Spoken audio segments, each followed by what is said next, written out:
In the previous episode, Alexandra Sterling, the icy heiress of Sterling Group, and Sophia Rossi, the sunshine heir of Rossi Couture, were forced into a shocking marriage ultimatum by their powerful fathers.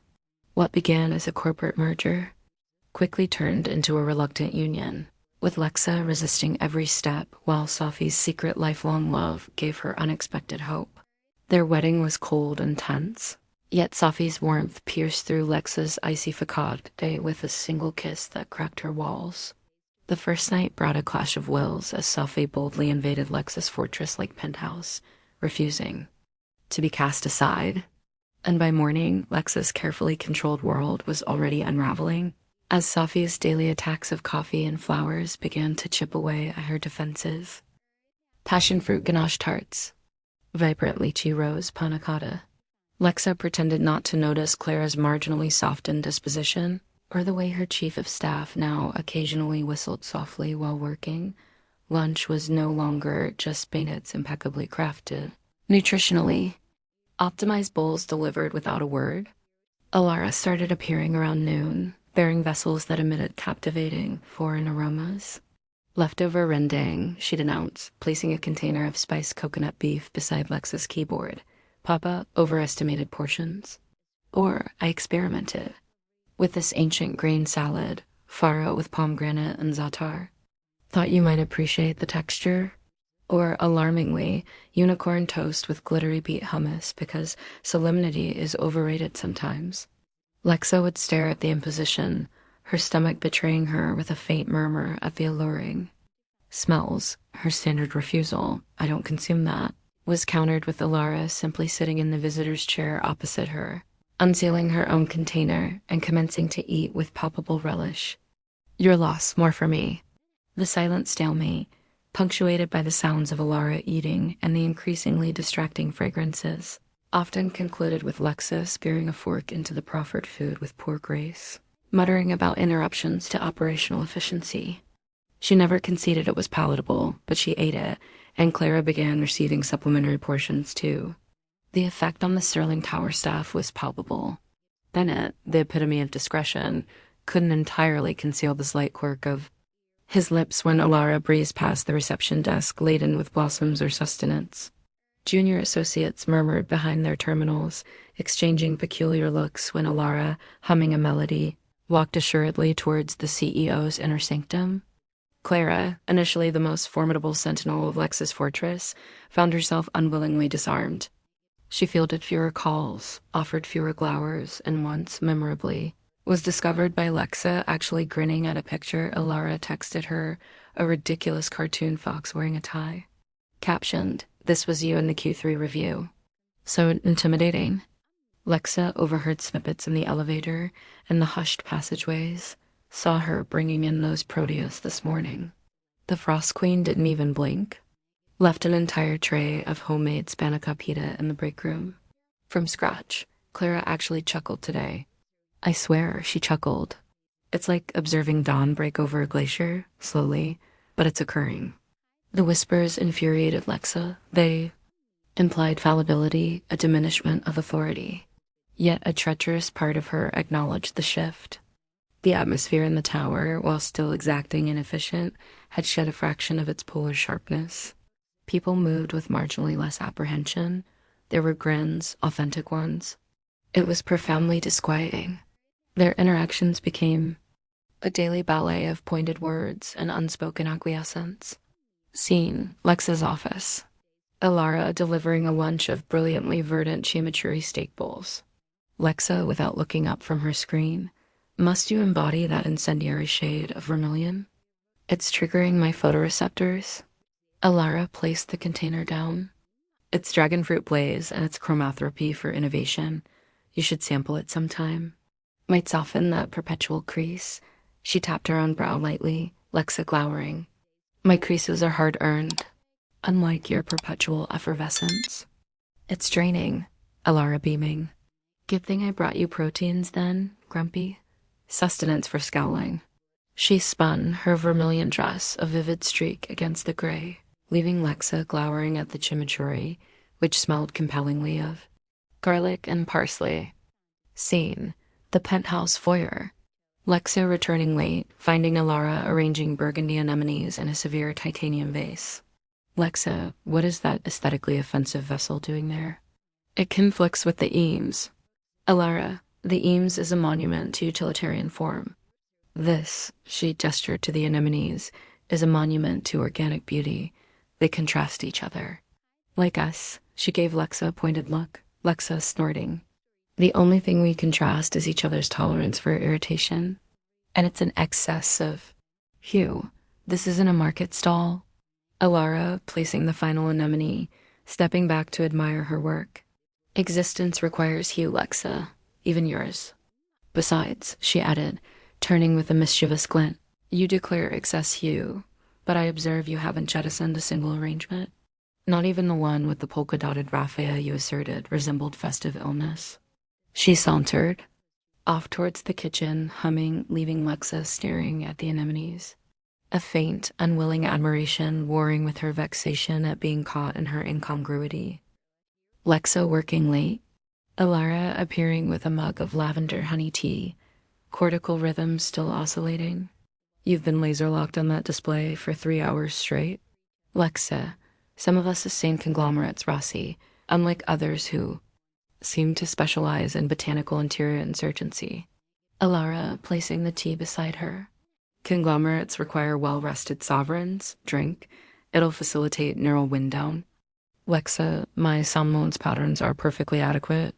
Lara's warmth and somnolent murmurs were constant, perplexing presences. Alara, leaning casually against the desk, studying Lexa's profile. That's why you have those subtle eclipses beneath your eyes. Very becoming in a gothic protagonist sort of way, but non-essential. Drink the tea, Frost Queen. She lingered, her gaze soft. You labor too intensely. Lexa stiffening, refusing to meet her eyes.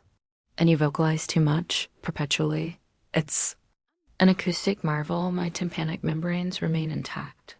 Alara straightening, a small, knowing smile playing on her lips. Yet you never actually petitioned for cessation.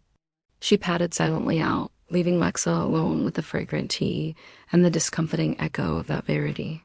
Lexa would never admit it, not even to herself in the deepest nocturnal hours. When Alara's warmth was a tangible solace, she pretended to disregard, but the campaign was effective. She found her fingers skimming the petals of a particular lush peony Alara had left, marveling at its texture before snatching her hand away. She caught herself anticipating the precise moment Alara would arrive with coffee, her focus subtly shifting towards the door minutes before the anticipated intrusion. She cultivated a partiality for the small batch roast over Bennett's perfectly brewed but impersonal urn. She noted with a peculiar sense of absence the days. Alara was delayed at Rossi Designs, and the coffee arrived via a tremulous assistant instead. The bouquet, slightly less vivid. She ceased relocating the flowers. The vivid accent on the alcove sill, the vibrant cluster near Clara's desk, they became part of the topography, accepted, endured, and once, memorably, during a tense video conference with notoriously rigid investors, Lexa found her gaze drifting to a small arrangement of cheerful golden marigolds Alara had positioned near her monitor that morning. The sheer obstinate brilliance of them, a silent defiance against the gray tension in the room, anchored her. She delivered her closing arguments with glacial precision, and later, when Clara remarked on her particularly formidable demeanor, Lexa merely grunted, her eyes flickering almost imperceptibly towards the marigolds before looking away. The fortress hadn't fallen. The Frost Queen still reigned. But Alara's relentless campaign of flora, caffeine, and radiance had compromised the ramparts. Vivid accents now resided within the monochrome. Warmth had permeated the sterile atmosphere, and Lexa Sterling, though she'd rather traverse hot coals than confess it, found the relentless, resonant, chromatic presence of Alara becoming less of an invasion and more of a persistent, strangely stabilizing constant in her newly shared existence. The campaign continued, but the defender was slowly, clandestinely, beginning to appreciate the supplies delivered by the opposition.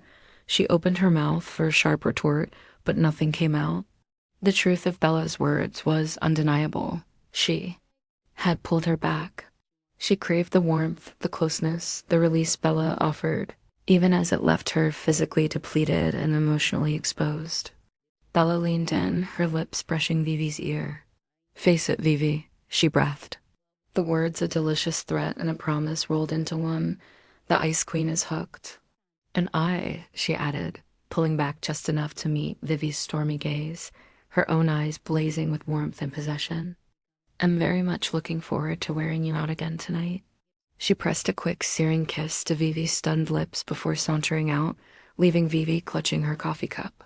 Her carefully reconstructed morning composure in tatters, her body already thrumming with treacherous anticipation for the night to come. The passion wasn't just ignited. It was a roaring blaze, consuming Vivy's resistance and reshaping the landscape of their marriage. The grumpy CEO was well and truly hooked on her sunshine wife's particular brand of heat, and the battlefield had shifted decisively from the boardroom to the bedroom. The meltwater wasn't a trickle anymore. It was a flood, and Viv Lancaster was learning reluctantly and rapturously how to swim. Part 7, The Rival's Insult. The Lancaster Rosenberger Gala was the social event of the season. Held at the newly renovated Celesta Ballroom, it shimmered with opulence, crystal chandeliers casting diamond rainbows, ice sculptures gleaming, the air thick with the scent of rare orchids and expensive perfume. It was a carefully curated display of unity and power, a fortress of wealth and influence. Vivy navigated it with her customary icy grace, a monochrome queen surveying her domain. Bella, a vibrant, glowing counterpoint at her side. Bella was in her element, radiating genuine warmth as she charmed investors, complimented designers, and laughed with old family friends. Her happiness was a tangible force, a visible testament to the surprising success of their union. Vivy, while maintaining her aloof facade, found her gaze continually drawn to Bella's animated face. The way her eyes sparkled, the easy confidence in her posture, a strange sense of pride flickered within her, quickly buried beneath layers of practiced indifference. Enter Damien Croft, a rival Herelia whose own empire was built on aggressive acquisitions and a personality as abrasive as cheap sandpaper. Thorne had long coveted Lancaster Group properties and resented the Marquez-Lancaster alliance, seeing it as an unfair consolidation of power.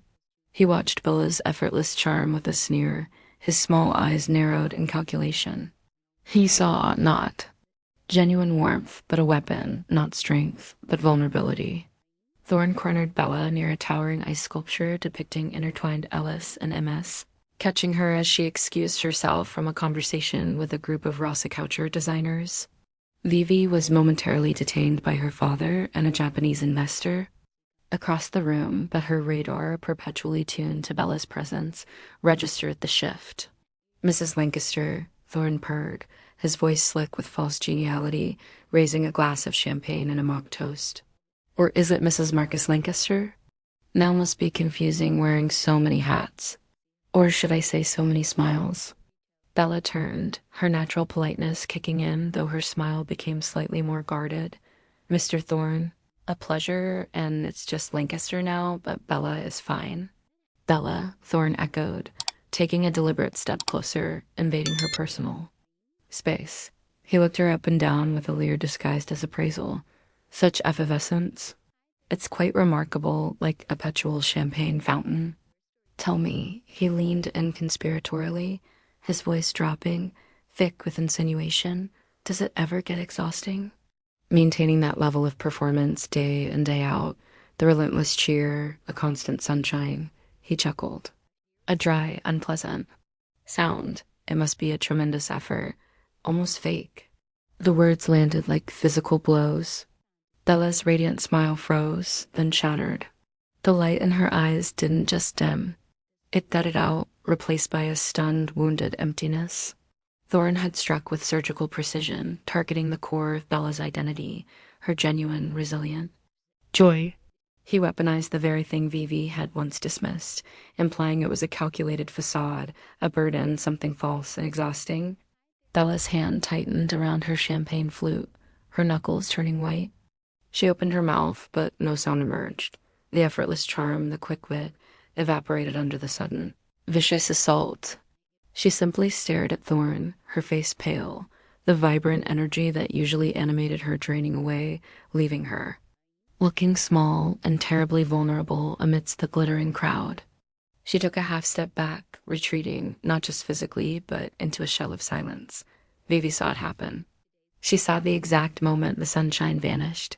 She saw Bella's shoulders slump infinitesimally, the way her vibrant dress suddenly seemed to hang on her like a shroud.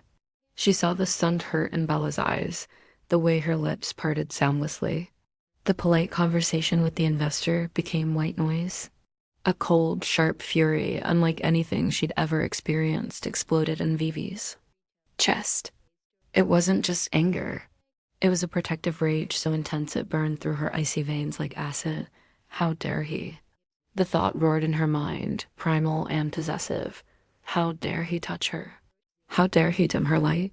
How dare he make her look like that? Her expression didn't change. Her posture remained regal, but her eyes, usually glacial, became arctic fire. She excused herself from her father and the investor with a single clipped sentence that broke no argument, her gaze never leaving Bella's retreating form and Thorne's smug predatory stance. Vivy moved through the crowd like a silent, elegant shark parting water. She reached Bella just as Thorne, sensing his victory, delivered a parting shot with a condescending pat on her arm. "Chin up, my dear. The show must go on after all." Before Bella could react, Vivy was there.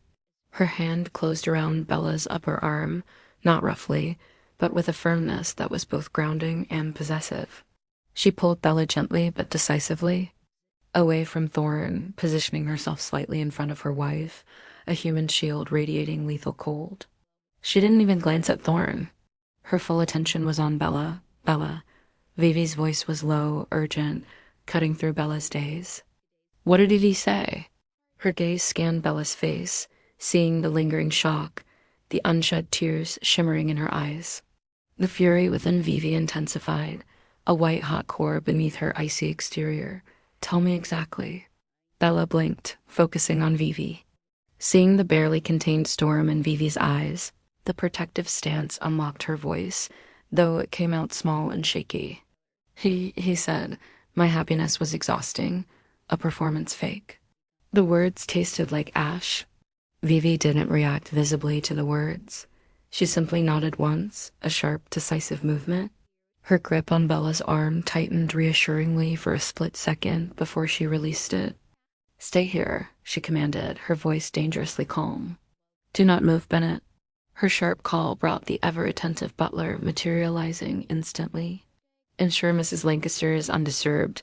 Without another word, Vivy turned. Her movement was fluid, purposeful. She didn't stalk. She glided towards Damien Croft, who was now smirking at a group of associates, clearly relishing his perceived victory. The crowd instinctively parted before her, sensing the sudden, dangerous shift in the atmosphere. "Thorne." Vivy's voice cut through the murmur, clear, cold, and commanding. Every head turned. Thorne turned, his smirk widening. Alexandra enjoying the festivities. His tone was dripping with faux camaraderie. Vivy stopped directly in front of him, her expression impassive. "A word privately. It wasn't a request." Thorne chuckled, glancing at his companions. "Of course, always time for the lovely Ice Queen. Lead the way." Vivy didn't lead him to a secluded alcove. She steered him with the unyielding pressure of her presence towards a service corridor partially hidden by a heavy velvet curtain near the kitchens, a place of echoing concrete and the distant clatter of pans far from the gala's glittering facade. She pushed the curtain aside, gesturing him in with a chillingly polite tilt of her head. Thorne, still arrogant, stepped through. "What's this about, Alexandra?"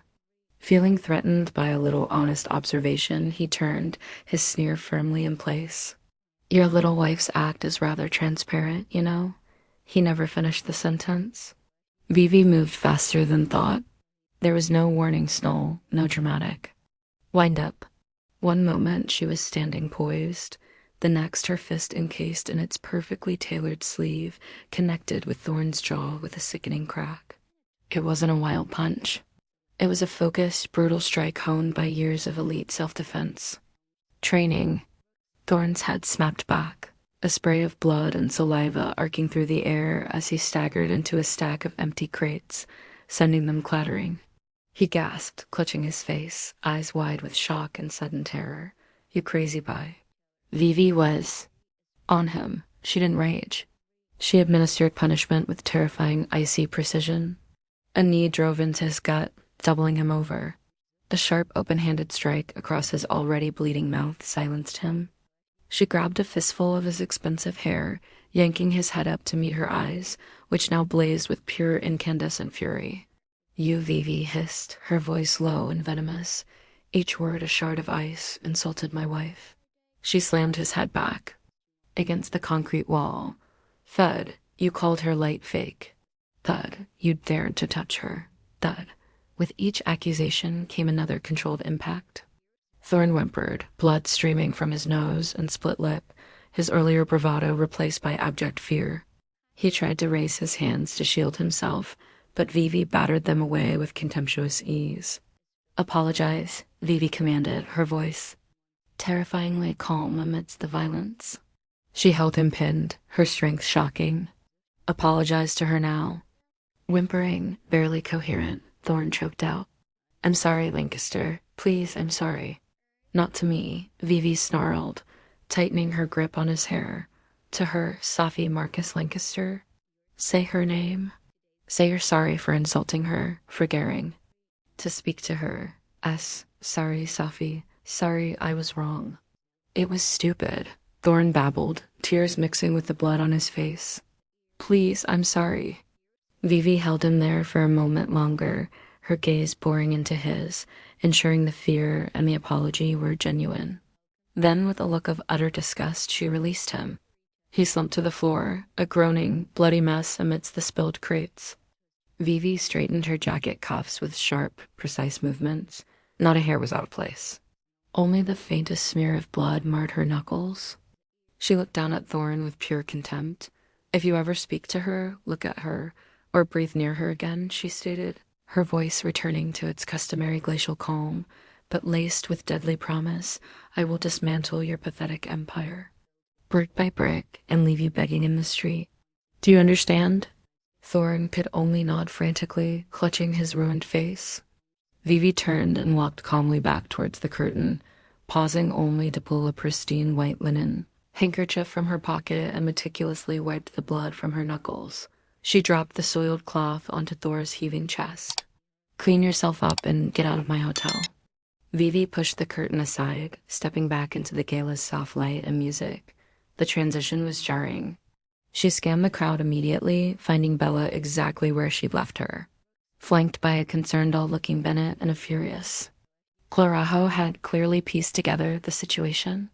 Bella's face was still pale, her eyes wide and searching, their gazes locked. Vivy saw the lingering hurt, the confusion, and then as Bella took in Vivy's perfectly composed figure, the faint smear on her knuckles. The icy fire still banked in her eyes, understanding dawned, followed by an overwhelming wave of emotion. Bella broke away from Bennett and Anna. She didn't run. She walked quickly, her steps purposeful, her eyes never leaving Vivy's. When she reached her, she didn't hesitate. She threw her arms around Vivy's neck, burying her face against Vivy's shoulder. Her body trembled, not with fear now, but with a powerful surge of relief, gratitude, and awe.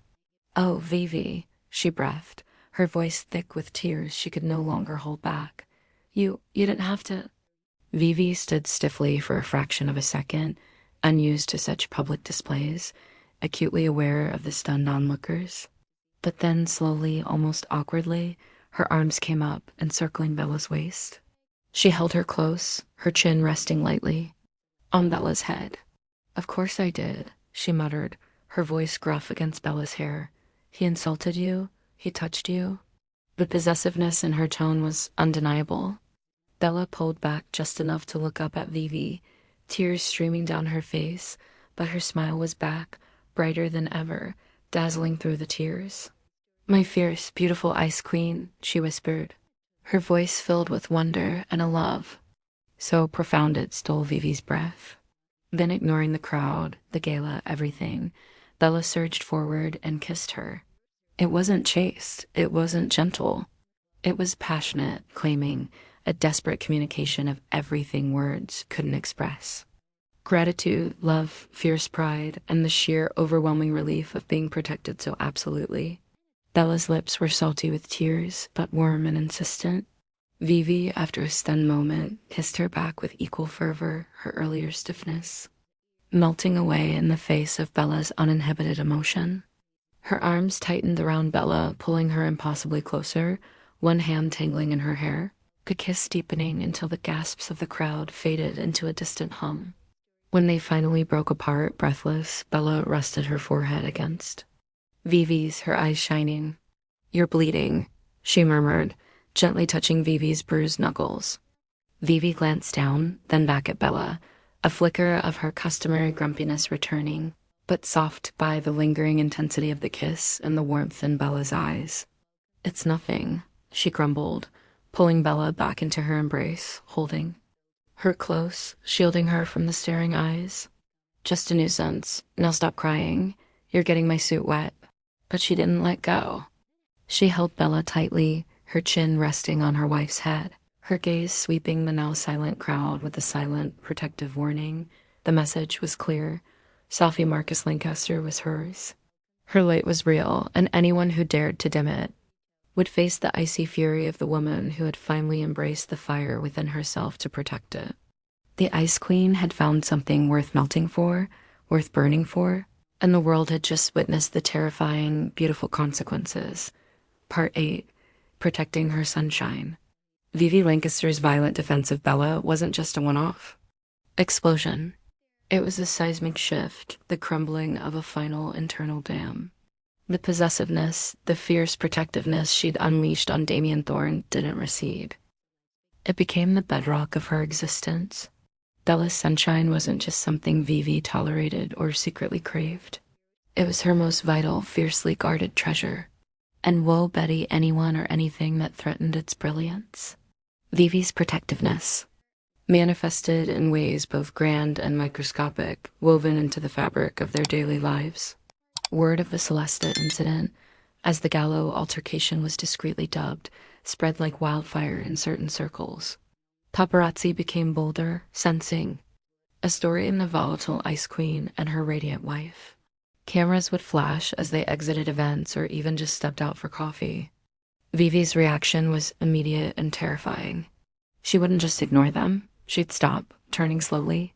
Her glacial gaze would sweep over the offending photographers like a searchlight, her expression devoid of anger but radiating an absolute, bone-chilling menace.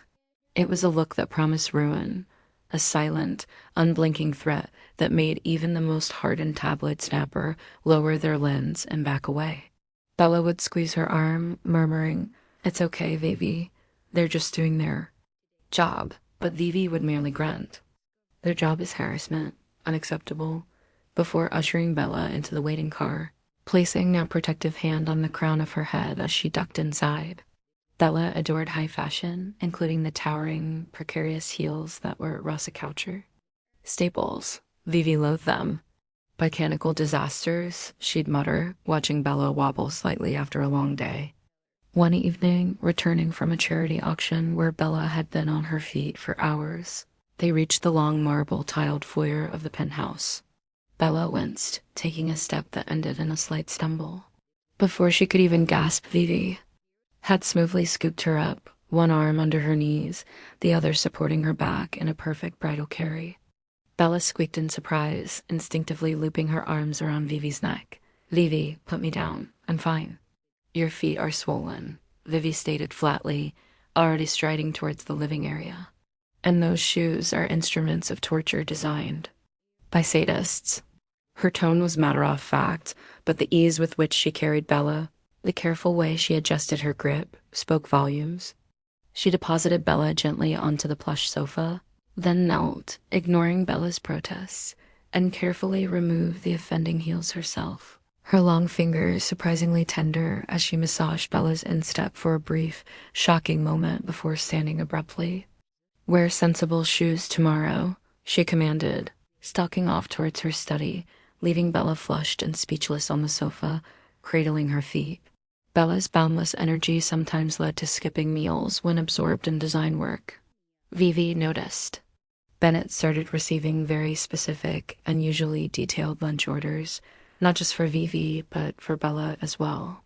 Ensure Mrs. Marcus Lancaster receives the salmon salad with quinoa and roasted vegetables at precisely 100 p.m., not the pasta she requested.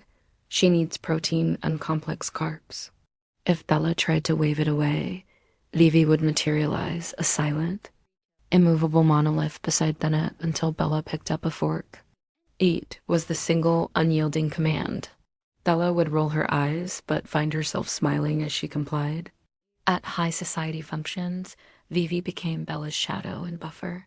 She could spot a bore, a sycophant, or a potential thorn critic approaching. From across the room, with a subtle shift of her body or a well-timed icy interjection, I believe my wife was just leaving to speak with her father. She'd deflect unwanted attention. She developed a repertoire of polite but lethal dismissals delivered, in her low, precise voice that left no room for argument. Bella, initially amused, grew touched by the constant, silent vigilance. The true depth of Vivy's transformation was revealed when Bella inevitably caught a brutal autumn cold, fueled by a relentless work schedule and a charity event in a drafty gallery. She woke up one morning sounding like a congested frog, her eyes glassy, her vibrant energy replaced by a pitiful Effie. Vivy took one look at her over breakfast where Bella was merely pushing fruit around her plate and declared, "You're not going anywhere." Her tone broke no argument, but the fabric sourcing meeting. Bella croaked, punctuated by a sneeze. "Rescheduled," Vivy stated, already tapping a message to Clara on her phone. "Bennett, prepare the Sapphire Suite. Bella will be chemilesing there." The guest suite, now Bella's official sick room, had been subtly upgraded with the softest linens, best lighting, and quietest air filtration. Bella protested weakly as Vivy practically marched her to the suite, tucking her into the mountain of pillows Bennett had arranged. "Vivy, it's just a cold. I'm not dying." "You sound like you are," Vivy retorted, placing a digital thermometer against Bella's forehead with impersonal efficiency. 8.5, unacceptable. She disappeared, returning moments later with a tray, steaming. Homemade chicken soup. Bennett's recipe, ordered with military precision, ginger tea, honey, lemon slices, an array of tissues, and a stack of fashion magazines. Eat the soup, all of it, then rest. What followed was 48 hours of Viv Lancaster's unique brand of sickbed vigilance. Vivy didn't just deliver soup, she supervised its consumption. Perched stiffly on the edge of the bed, she would watch Bella take each spoonful with unnerving focus. If Bella slowed, Vivy would raise an eyebrow. "Is there a problem with the soup?" Her tone implied Bennett's job hung in the balance. Bella, too weak to fight, would obediently take another bite under the Ice Queen's watchful eye. A glass of water, with lemon, was perpetually within Bella's reach. Vivy would refill it the moment the level dropped below halfway, placing it back with a soft clink that became a familiar rhythm. "Hydration is critical for immune function," she'd state as if reading from a medical journal. Vivy became obsessed with the thermometer. Every few hours, she'd appear silently, press the cool device to Bella's forehead or temple, frown at the reading, and adjust the room temperature or blankets accordingly with brisk efficiency, 37.88, improving marginally. Her clinical pronouncements were oddly comforting. Vivy's primary nursing technique seemed to be stern admonishment. "I told you that gallery was drafty," while tucking the blanket tighter. "Overworking weakens the immune system, illogical, while plumping pillows, blow your nose properly. That congested sniffling is inefficient." While handing her a fresh tissue, "You should have worn the cashmere wrap I selected." While smoothing Bella's hair back from her damp forehead, a touch so fleeting Bella almost thought she imagined it. When Bella groaned about boredom, Vivy appeared with her tablet, preloaded with the latest episodes of the ridiculously dramatic reality show Bella secretly adored. "Mindless entertainment seems appropriate for your current cognitive state," Vivy declared, setting it up on the bedside table before retreating to the doorway, pretending to check emails while Bella watched. sneaking glances at Vivy's stern profile. By the second afternoon, fever broken, Bella was propped up, feeling human again, sipping tea and watching Vivy meticulously rearrange the medicine bottles on the bedside table for the third time. The sight of the formidable ice queen fussing over cough drops and vitamin C was too much. A giggle escaped Bella, quickly turning into a cough. Vivy's head snapped up, eyes narrowed. Something amusing. Bella wiped her eyes, still chuckling weakly. You this, she gestured vaguely at Vivy, the tray, the perfectly organized sick room.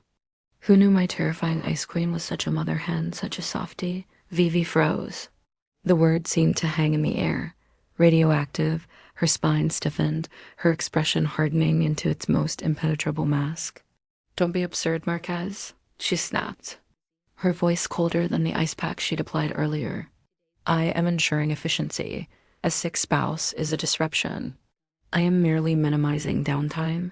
She turned sharply towards the door. But Bella saw it. The faintest, most telltale flush creeping up the back of Vivy's neck, visible above her pristine collar. The way her hand clenched slightly on the drawer knob.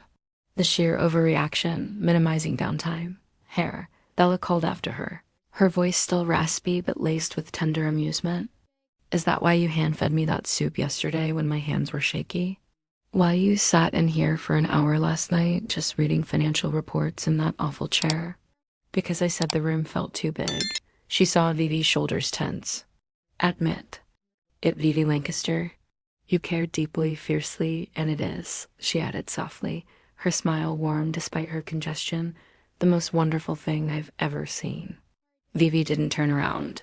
She stood rigidly in the doorway for a long moment. Bella held her breath, waiting for the inevitable icy retort. Instead, Vivy simply said, her voice gruff but lacking its usual bite, "The soup will be here at 6. Eat it all and stop talking. You need to conserve your voice." She stepped out and closed the door with a firm but not quite slammed click. Bella sank back into the pillows, a wide, knowing smile spreading across her face.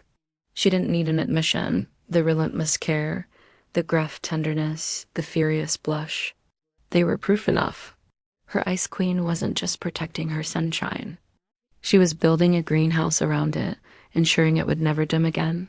And Bella, nestled in the heart of Vivy's unexpectedly soft fortress, felt safer and more cherished than ever before.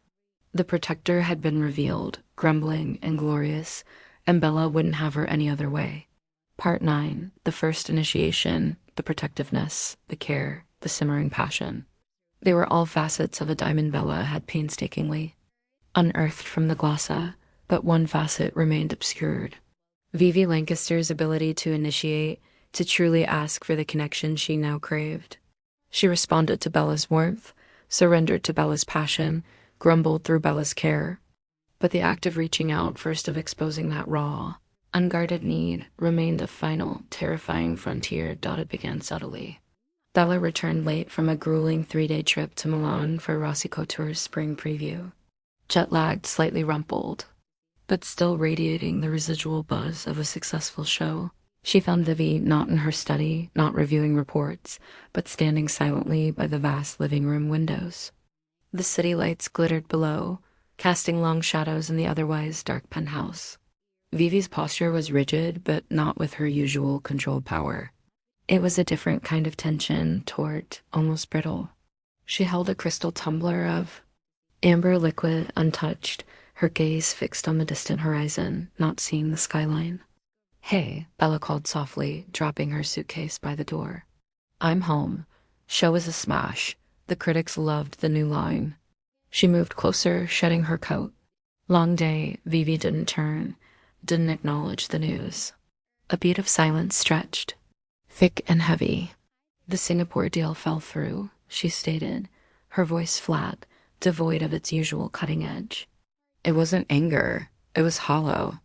Minor regulatory hurdle they neglected to mention. Months of negotiation wasted. She took a shallow breath. The only sign of the turmoil beneath the icy surface. Stupid. Avoidable. Bella stopped. She'd seen Vivy furious, coldly dismissive, even grudgingly amused. But this quiet, defeated brittleness was new. It wasn't about the deal. Not really.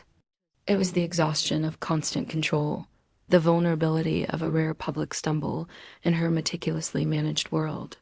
The fortress felt less like granite and more like cracked ice. Bella approached cautiously, stopping beside her. She didn't touch her, didn't offer platitudes. She simply stood there, a warm, solid presence in the cool darkness. "I'm sorry, Vivy," she murmured, her voice a low hum of empathy. "That sucks." The simplicity of it, the lack of attempted cheer or solutions, seemed to resonate. Vivy's rigid shoulders slumped just a fraction, her knuckles whitened on the untouched glass.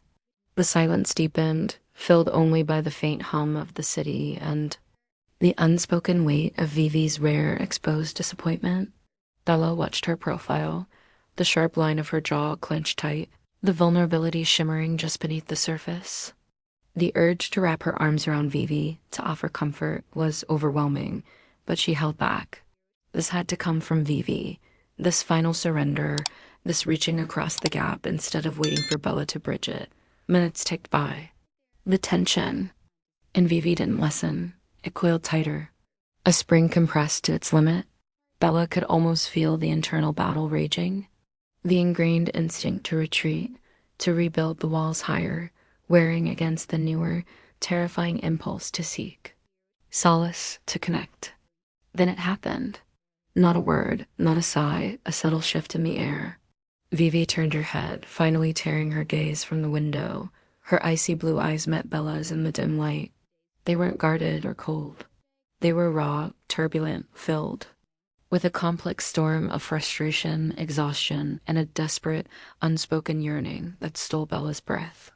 It was a look that laid Vivy Lancaster utterly bare. Without breaking that searing eye contact, Vivy set the untouched tumbler down, on the windowsill with deliberate precision. The soft clink was deafening in the silence. Then, with a suddenness that was both shocking and inevitable, Vivy closed the distance between them. It wasn't a gentle pull. It was a claiming. One long-fingered hand slid behind Bella's neck, tangling in her hair, not painfully, but with a possessiveness that sent a jolt straight to Bella's core. The other arm wrapped around her waist, pulling her flesh against Vivy's body with startling strength. There was no hesitation, no tentative exploration. Vivy's lips crashed down onto Bella's with a fierce, hungry intensity that was more than passion. It was a primal need, a desperate anchoring. Bella gasped into the kiss, momentarily stunned by the sheer force of it, by the fact that Vivy had initiated, but the shock melted instantly into molten heat. She responded with equal fervor, her arms wrapping around Vivy's neck, her body molding against the familiar planes and angles. This kiss wasn't like the others. It wasn't Bella coaxing, Bella leading, Bella overwhelming. This was Vivy taking. It was fierce, demanding, a silent roar of possession and vulnerability intertwined. Her tongue swept into Bella's mouth, not asking, but claiming.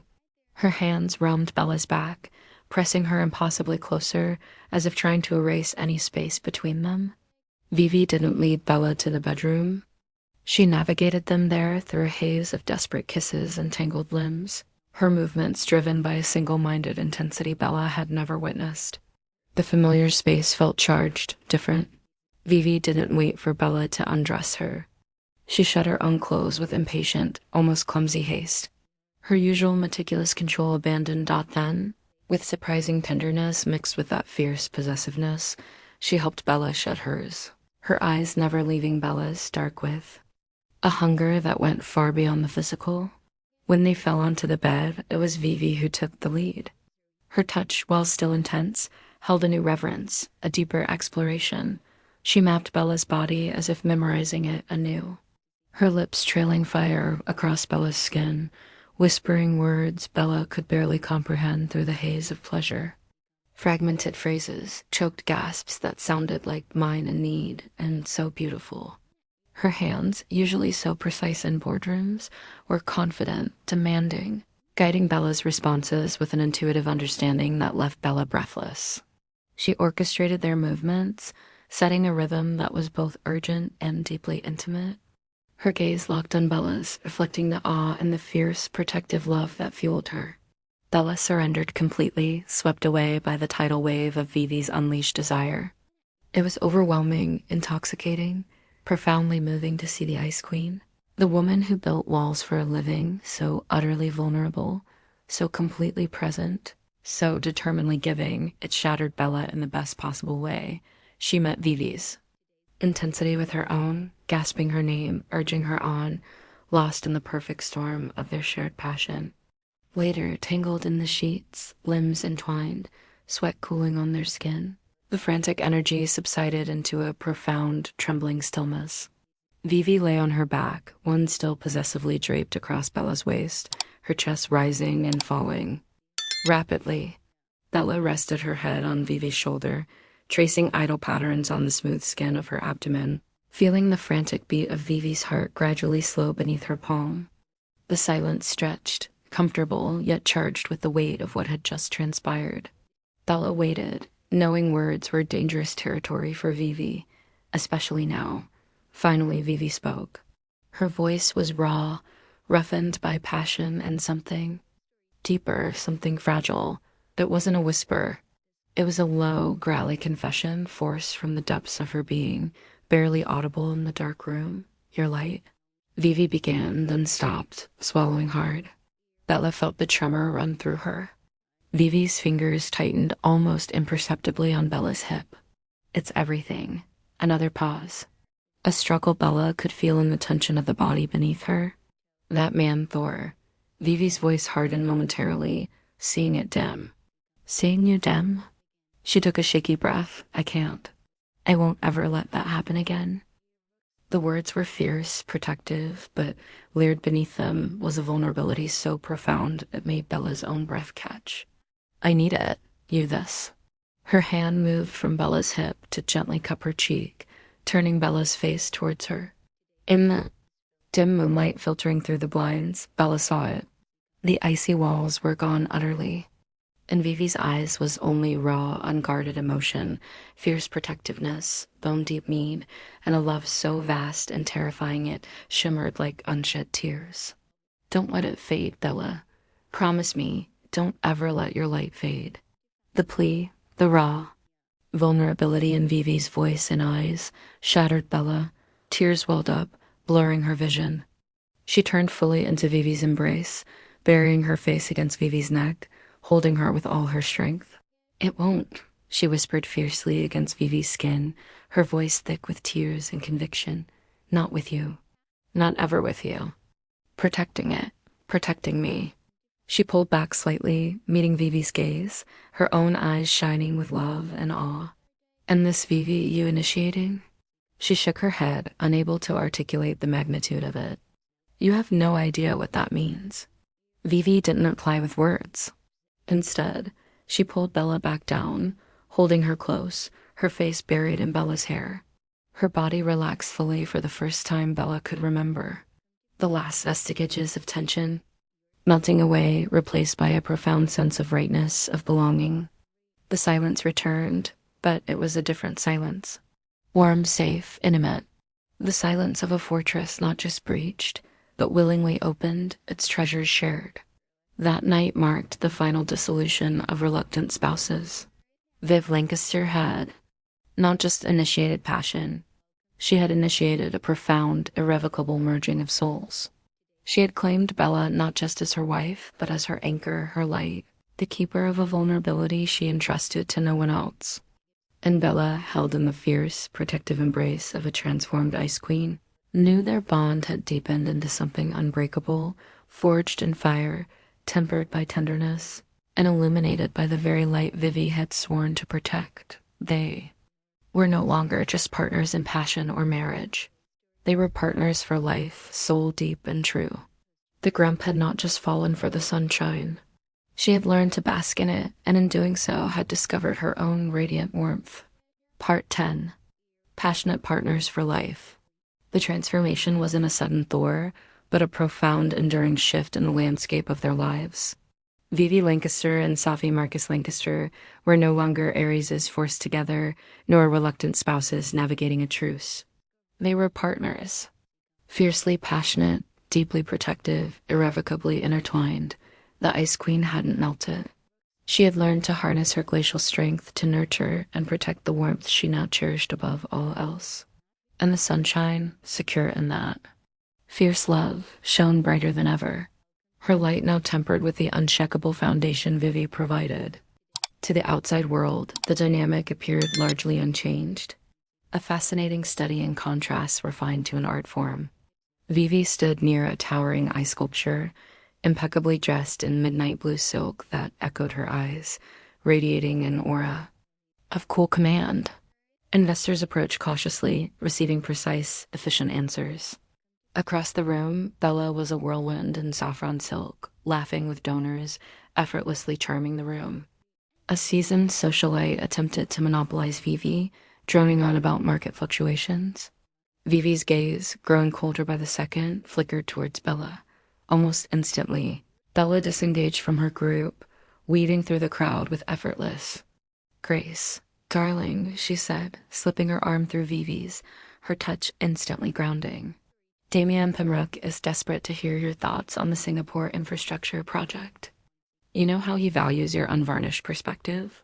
She gave the socialite an apologetic, dazzling smile. "You'll excuse us. Business calls." She steered Vivy away, murmuring under her breath, "That woman could pour diamonds to dust." Vivy's lips twitched, the only outward sign of her relief and amusement. "Your timing," she murmured back, "is marginally acceptable." Vivy presided over tense acquisition meeting, her voice like shards of glass as she dissected a competitor's flawed proposal. The atmosphere crackled with tension. The door opened softly. Bella entered not as an interruption, but as a silent force of nature. She placed a steaming cup of Vivy's specific afternoon tea, ear gray, splash of cream, no sugar, and a single perfect white orchid beside her elbow. She didn't speak. She simply met Vivy's gaze for a brief, intense moment, a silent communication of unwavering support, then turned and left as quietly as she came. The room seemed to exhale. Vivy picked up the orchid, her fingers brushing the cool petals absently, her next words retaining their cutting precision, but losing a fraction of their icy edge. The deal closed an hour later on Vivy's exact terms. The orchid remained on her desk. Within the walls of their penthouse, the fortress had become a haven. The monochrome severity remained, but it was now punctuated by Bella's vibrant art.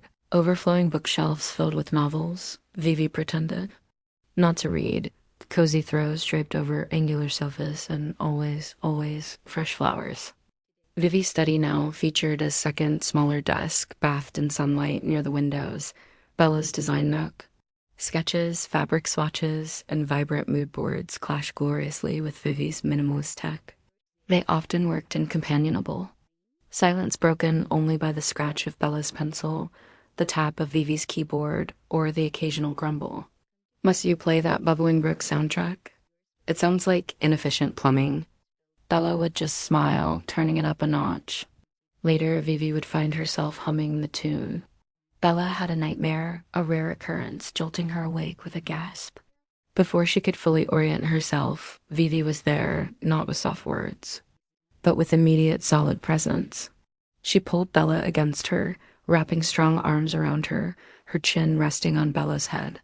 "Illogical nocturnal projections," Vivy muttered, her voice rough with sleep, but her hold firm and reassuring. "Statistically insignificant, go back to sleep." The grumble was undercut by the gentle rhythm of her hand, stroking Bella's back until her breathing evened out. Conversely, when Vivy faced a rare professional setback, Bella didn't offer cheerful platitudes.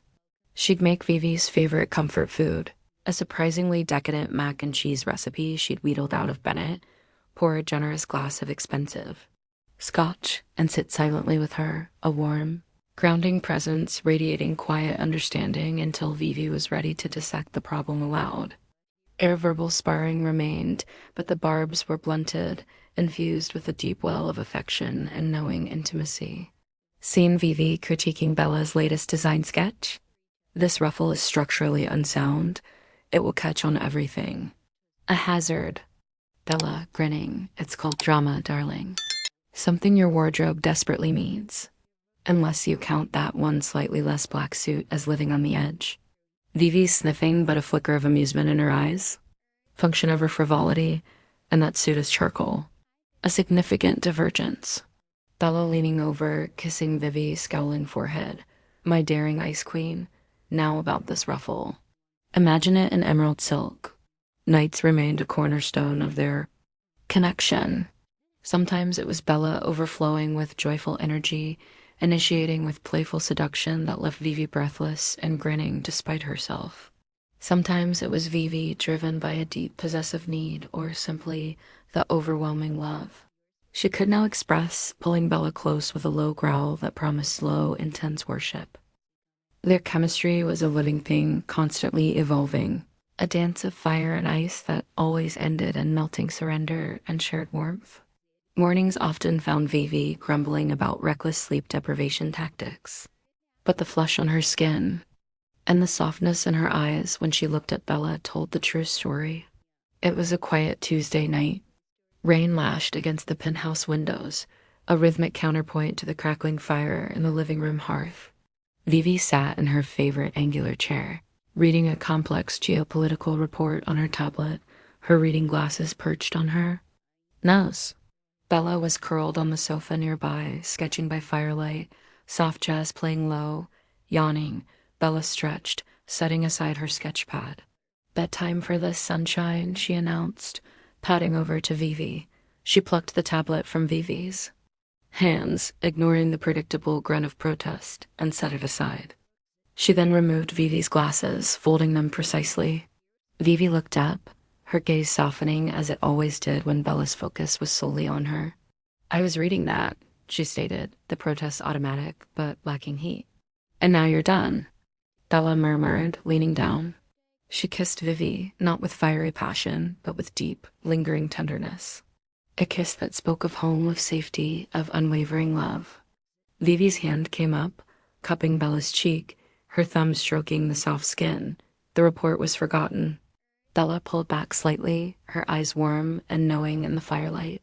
A slow, mischievous, utterly loving smile spread across her face. It was the smile that had first disarmed Vivy on their wedding day. The smile that promised both challenge and comfort. Told you, Bella whispered. Her voice a soft caress against Vivy's lips, echoing her bold terrace promise from a lifetime ago, imbued now with the weight of their shared journey. Their battles fought and won, their love fiercely forged. I'd wear you out every night. Vivy, Lancaster, the fearsome ice queen, the ruthless CEO, the woman who built fortresses, looked up at her wife, her sunshine, her protector, her heart. The familiar grumble formed in her throat, a reflex. But instead of icy dismissal or exasperated retort, her stern lips did something extraordinary. They curved. A true, unreserved, breathtakingly beautiful smile spread across Vivy's face, transforming her sharp features with pure, unguarded warmth and contentment. It reached her eyes, turning the glacial blue into pools of deep, loving light. She didn't argue, she didn't deflect. She simply pulled Bella down for another kiss, deeper this time, pouring all the love, the gratitude, the fierce, protective passion of their shared life into it. The fire crackled, the rain drummed, and in their sanctuary, surrounded by the subtle blend of ice and fire that was uniquely theirs, Alexandra smiled, holding her sunlight close. The promise had been kept. The grump was gloriously happily worn out, and the future bathed in their shared radiant equilibrium stretched before them endlessly bright. They were home.